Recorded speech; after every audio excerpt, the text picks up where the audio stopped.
Hi, Keith here for Scattered Comics, and this is the sixth video installment of my Writing for Comics series.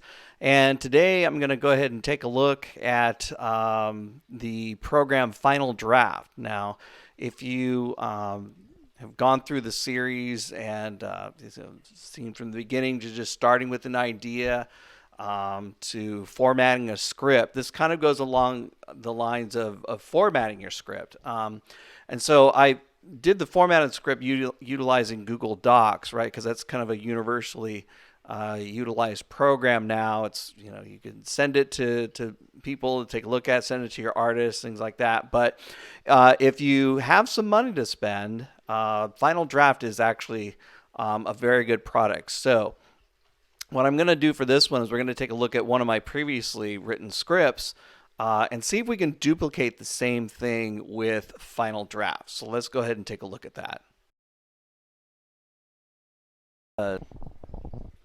One of my scripts that I did previously, you could see the format here is in Google Docs with Miss Misery that uses the titles in 20-point font. I used Courier New for a lot of this, and scrolling down you take a look at the characters, the way they're spaced,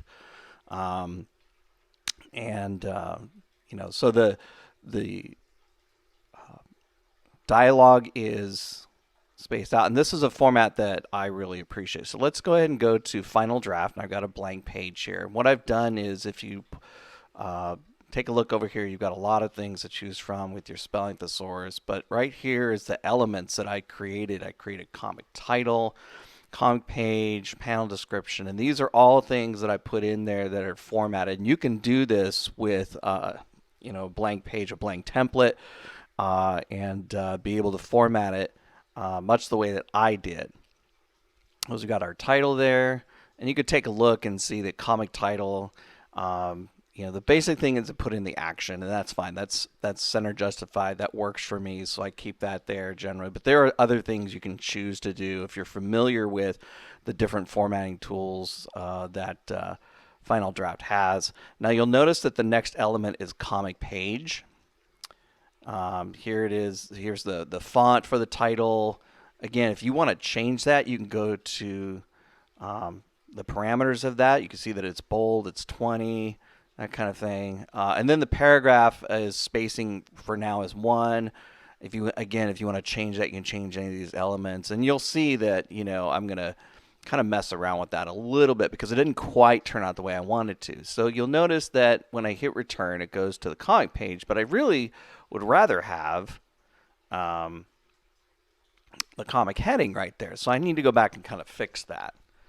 And as you see, we go back up to the comic heading, right? We got the script for 17 pages, the draft, and then the date there. We want to try to, I want to try to duplicate that here. Okay, so you can see it's getting it in the all caps there, which is good, but it's not bolding it. So I went ahead and hit the bold here. But if you want to change that element, right, permanently, again, you go into element settings, and here I'm going to go down to that comic heading, go over to the font, and you'll notice it is actually labeled bold, so I'm not sure why that didn't happen the way it's supposed to, but let's just double check everything and hit OK. It's there. All right. And all the parameters are there, so we can go ahead and continue. And you'll notice the page kind of fluctuates a bit there. That means it's now inputted, the way it's supposed to. So again, hopefully if we start typing here, yep, it did. Okay, so got the bold, and this is to February 2021. And again, our next line is comic page. We want we're still working on our heading there. So we'll go back. So again, if it doesn't quite work out automatically the way you want, as long as you've got the parameter in there, you should be able to go ahead and execute that. Your cursor will go back to where you want it to be. In this case, to finish up the heading, and then I hit return, and we're on the comic page.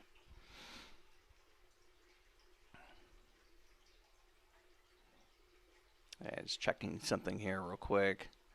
Yeah. Okay. So in my other one, the page, right, is in the center there, and it's underlined, and it's not bolded. So I want to go back and change that just a bit here. Again, just kind of tweaking with it to get it the way I want it to. So for this, we're going to cruise on over to paragraph, and alignment's going to be center. And everything else, I think, let's just double check. Let's make all caps. Okay, it's 12. Yeah. Oh, underline. We got to make sure we click that as well. Okay. Hit OK. And okay, hit OK there. And again, see it glitched a bit there. It's now inputted in there. And there we go with page 1, with the caps and the underline. Now, you'll notice that when I hit return here, I've already got panel in there, right? So that's good because here we go with panel 1. And we'll just kind of make something up here just to test it out. And it's printing in all caps, which is good.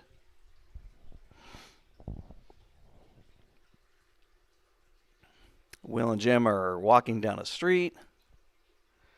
And then you'll notice that when I hit return there, comic character name came up. So when you're done with your description, you can have it automatically go to there. But you'll notice now after I did Will, normally I would have that the text right in line there. And for some reason it didn't quite do that, and I still haven't quite solved that yet because, and it's completely wrong there because now it's gone to comic title, right?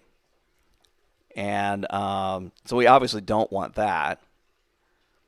So we'll go down back to, let's go to comic dialogue. And so it moves it over. I set the indent to this spot here. Again, to sort of, at least sort of duplicate what I had in the previous one. And it's not perfect because, again, the previous one was inline. This is now going to be one line down. That's not too bad. I can kind of live with that. And I may want to tweak with that a little bit later on, but as you can see, it's typing it out right. It's not doing it in caps and stuff like that. So as you know that you can go into the element settings and just double check and make sure that it's formatting the way you want to. If it isn't, you can change it right on the spot as you saw previously.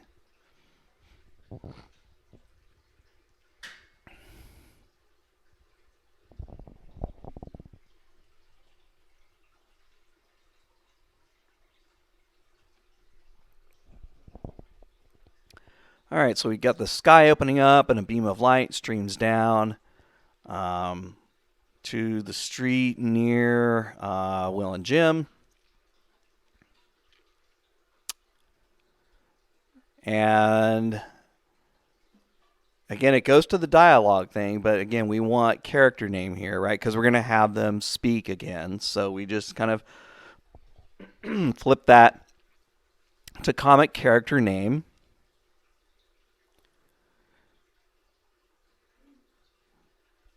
And let's just go ahead and try it. Okay, Will says, whoa.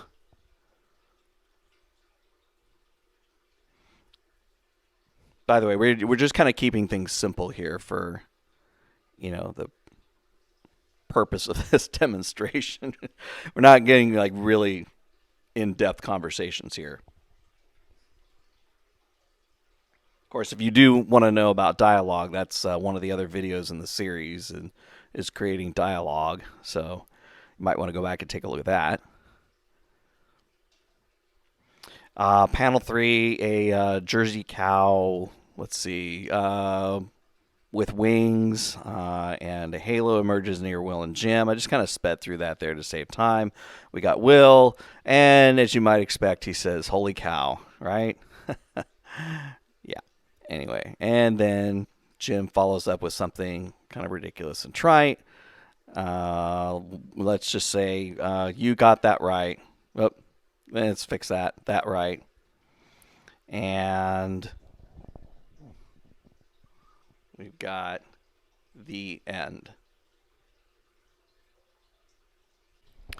All right, so there you have it. As you can see, Final Draft is a very powerful tool. Now, I will say that it does actually come with a couple of pre-made comic formats for you. One of them is Image, and the other one is Dark Horse. But for my purposes, I kind of like the one that I learned in one of the other books that I read and I think mentioned previously in the series.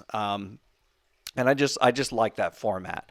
And so there's obviously ways that you can put in your preferred format, or I think even if you want to, kind of play around with some of the other templates that they have in there, you can do so. Just customizing them through the editor. Again, I got mine like 95% to where it was with Google Docs.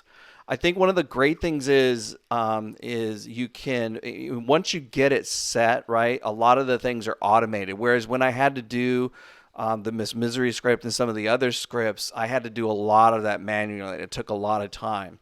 So there is definitely some benefits to, if you can get the money together to go ahead and get Final Draft. It's a good product, and it's the one the professionals use. And if you ever want to take your comic and actually maybe convert it to a screenplay or something like that, it's pretty easy to do that as well, because all of those other templates are integrated into the program also. So there's definitely some benefits to doing that.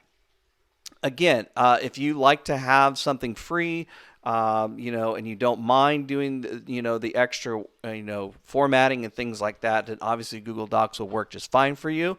And again, I cover that in, I believe it's my third video in this series on formatting comics. You can, of course, find all of the videos on the Scattered Comics page on YouTube. You can also go to scattercomics.com and click on the various creators there, find me, and you'll find all five of the previous Writing for Comics series links in there also. And so, yeah, that'll do it for this particular episode. Thanks for watching. As always, check out Scattered Comics for the latest titles that we have coming up, as well as other helpful videos, whether you're a writer or artist, creator.